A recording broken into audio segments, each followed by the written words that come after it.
Welcome to a new pattern design. This is the Boulangerie Bag. And it's one of those baguette bags which I love so much that I had to make my own.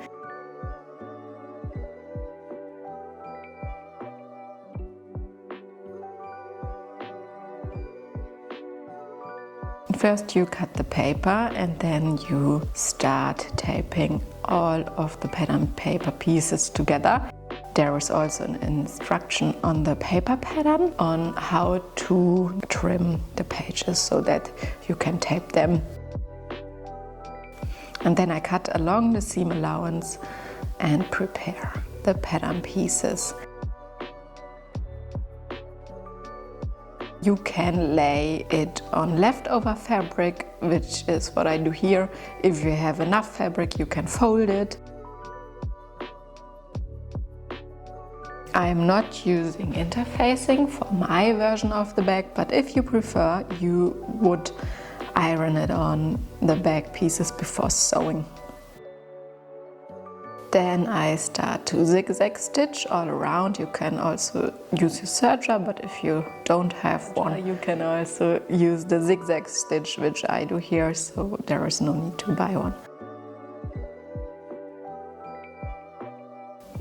For sewing the main bag pieces together, I cut along the corners of the bag.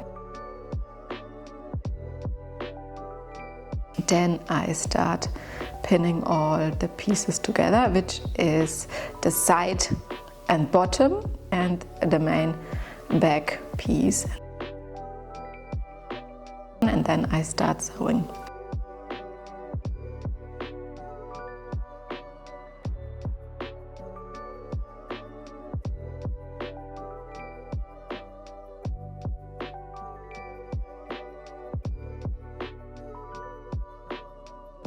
And to close the other side, you do the same with the main back piece and also the side piece.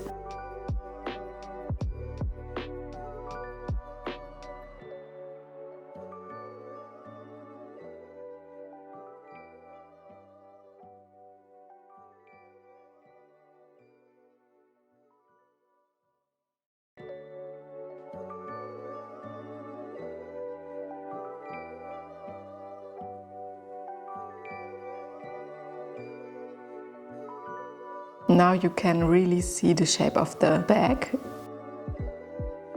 Now you have to do the same for the inner bag, which is the lining.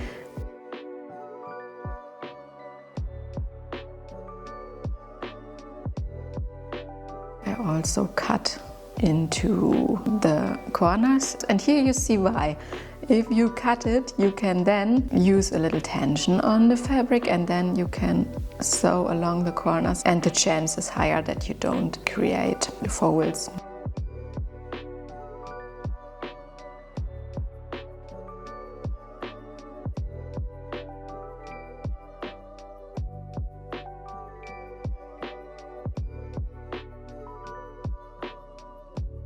Here you can see me sewing around the corner, and with a little tension you can easily sew around the corners.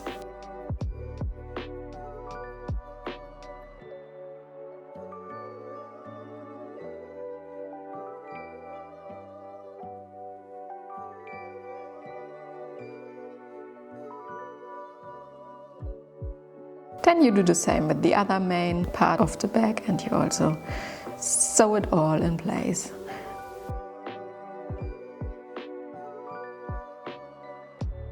Next I prepare the straps, and you sew along on the wrong side, and then you have to turn it around, which I do here. You can use a turner, which makes it easier, but I try to just make it by hand.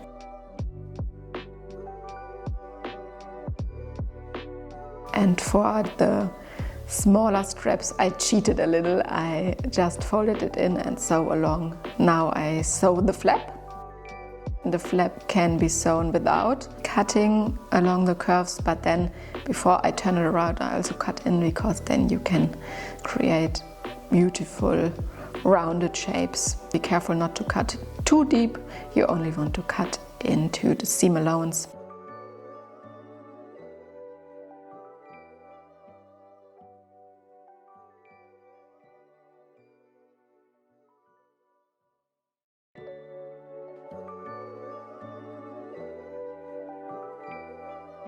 Then it's assemblance time. You fold the side seams of the main back piece in and then hide the strap ends left and right of the bag.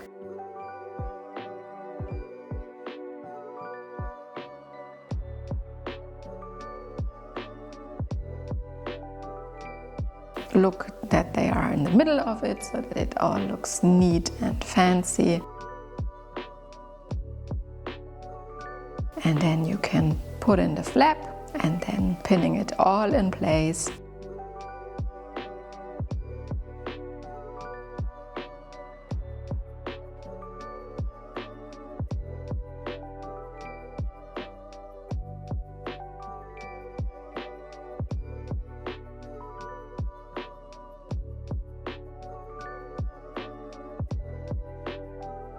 I also fold the seam allowances of the top of the main back pieces in, and I do this inside and outside, and then I put in the straps.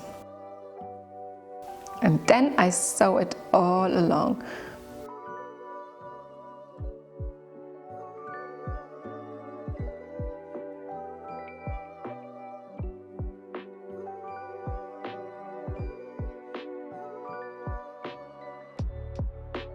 And my bag is ready.